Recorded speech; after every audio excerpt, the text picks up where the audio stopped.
journey from this very first lecture. And we are going to build some really cool applications, some real world examples, and some scalable applications where we use microservices and Kafka and whatnot. But this is going to be the very first lecture where we are going to set our foundational stone, like what Spring Boot is, what Spring Framework is. We are going to learn all about that in this class and also in this module. And then moving forward, we'll look at Spring Boot and how to create your scalable application in Spring Boot.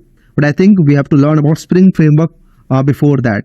So we are going to cover the basic concepts of Spring Framework, like what are beans, what are dependency injection, how the auto configuration really works, and why do we really need Spring Framework. I think that is the most important part that we have to cover before we move ahead with the Spring Boot framework. So let's just jump right in, and I'll show you with the help of some really cool examples that why do the developer really need Spring Framework. And don't worry, even if you have no clue like what Spring Boot is, you have no idea what Spring Framework is, don't worry, because this course is going to be a very beginner friendly course. We're going to cover everything from the very scratch so that you can understand everything. And again, this is the very first class, so I can't cover each and every concept in this class only. So what you have to do is just take a leap of faith. Just take a leap of faith, just understand whatever is being taught in this class and then move ahead with the next lectures and so on. Because it's the same thing with learning any programming language as well. Whenever you started learning Java, for example, you were bombarded with keywords like public, static, void, main, and lots of other stuff before you could even write your simple hello world program. And you had no clue like what all these keywords are doing right here. But as you progressed in your Java journey, you learned about each and every keyword, and now you know like what is the use of each and every keywords. And this is the same story with this Spring Boot as well. So we'll cover each and everything from the very basics, like what are beans, what is dependency injection, and then we'll move ahead. We'll use those things to create some bigger application and use the same concepts again to create even bigger application. So I hope all that is making sense right now. So let's just jump right in. So this is going to be a very introductory class. We're going to scratch the surface, like what is Spring Boot and why do we really need it. And then later on, we'll cover Spring Boot in great detail also. So let's just jump right in. So what is Spring Framework, right? Because Spring Boot and Spring Framework are not completely different. Spring Boot is actually built up on top of Spring Framework.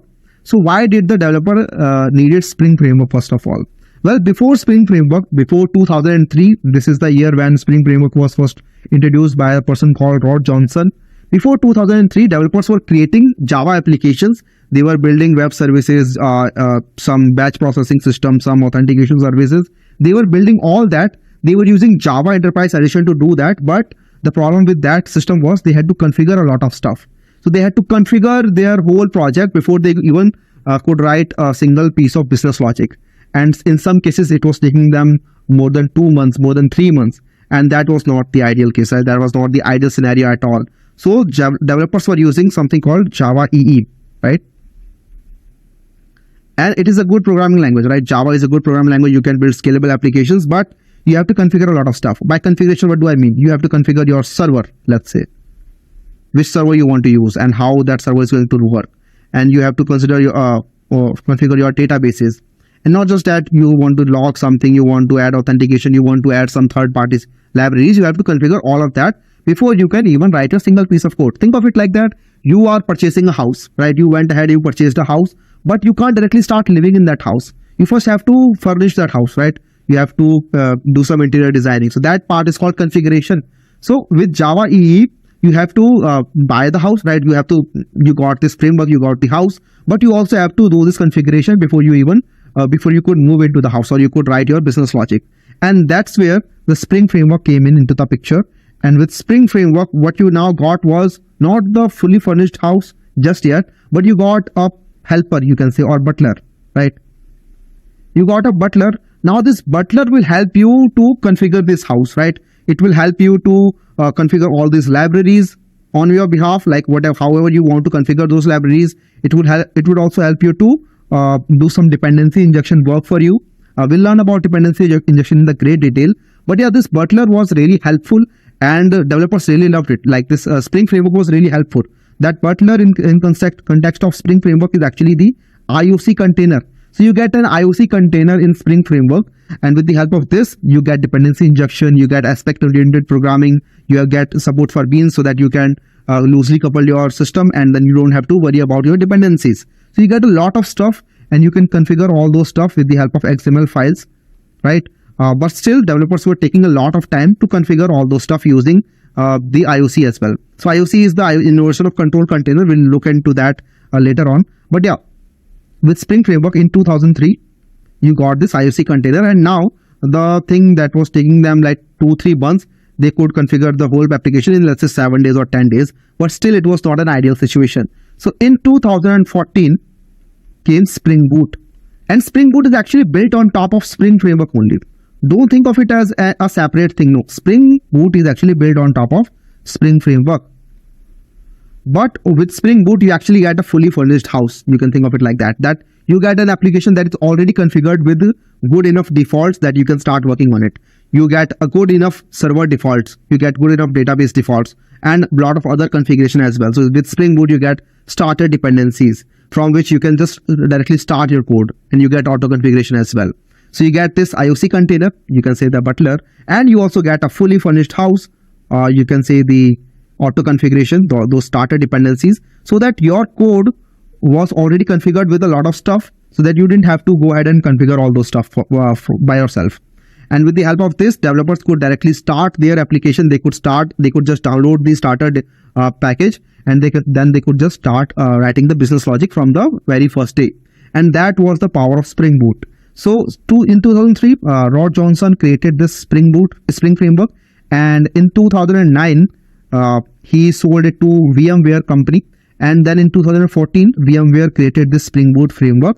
And with the Spring Boot framework, developers now didn't have to configure their project. If they wanted to build some application, they could just do that instantly, right? So we'll look into how Spring Boot works and how the dependency injection, how the beans really work, what is this IOC container later on. But I think this analogy is making much more sense right now, like what was the scenario before 2003, before the era of Spring Framework, and how the things have now changed to when we are talking about Spring Boot, right? In Spring Boot, you don't have to configure lots of dependencies that I mentioned over here.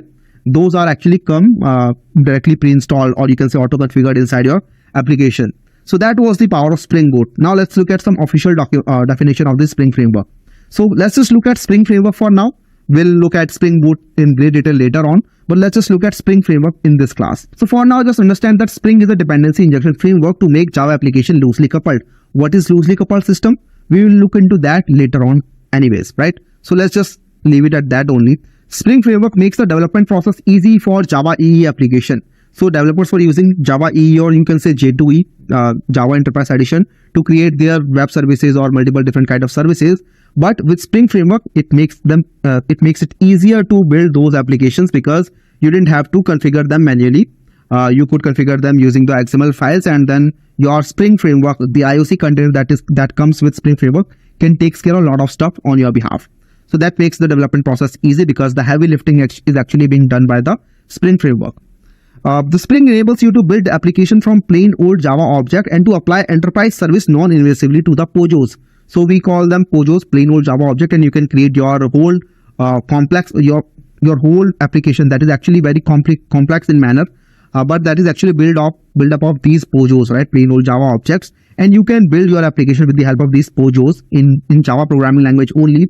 And you can also add the enterprise services like actuators, like health checks, metrics, and logging and security methods, and a lot of more other stuff non-invasively. Like your code didn't have to worry about any of those stuff because that was being taken care of by the help of the Spring Framework, right? So you can start building your own application, and you can have the support of some enterprise level services directly with the help of the Spring Framework.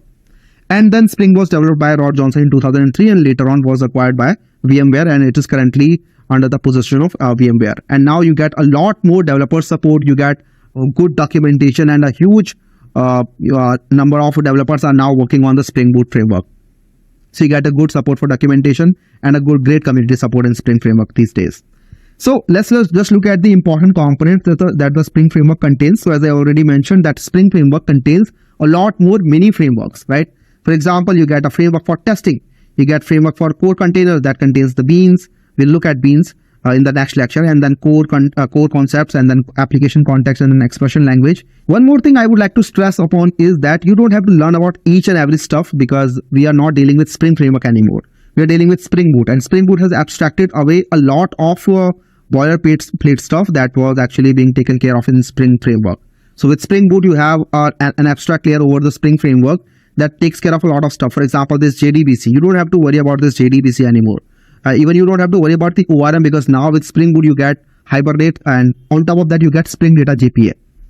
Similarly, you don't have to worry about this servlet, because that has already been configured inside our Spring applications. So we have actually some good abstract layer, and we can build our core business logic on top of these layers, and all the code underneath those layers have already been created by the good old developers at the Spring Boot organization. So let's just look at the important components that we are going to cover in this course. So first one is this core container that contains the dependency injection and the beans stuff. So that we'll look at this in the this coming module only.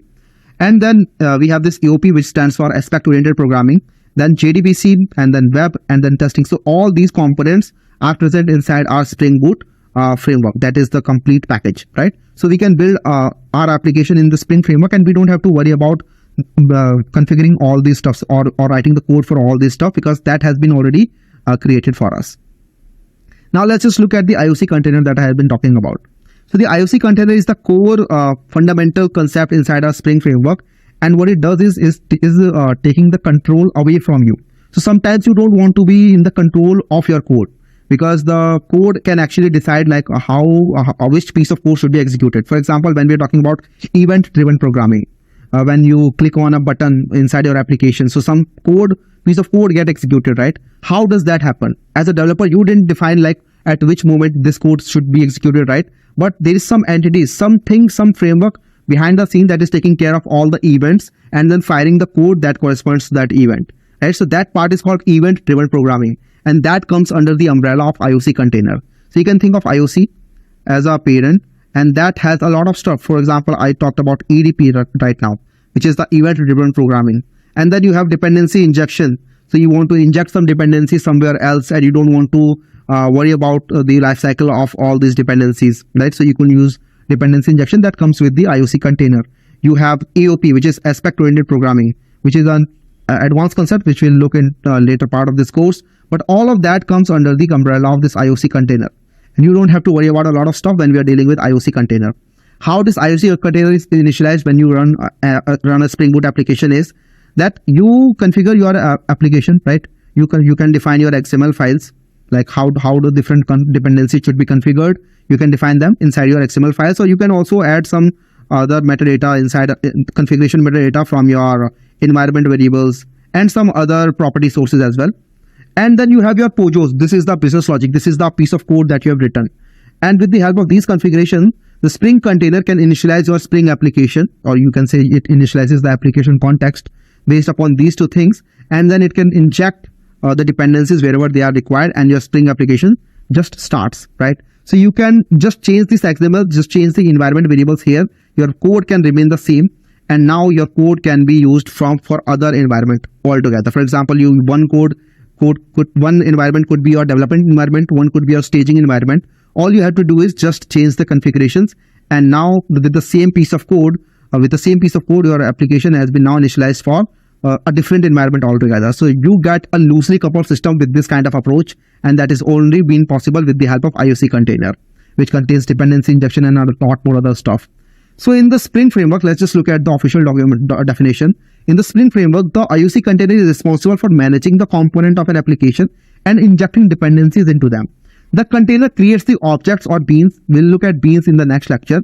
Create the object of the beans, wires them together.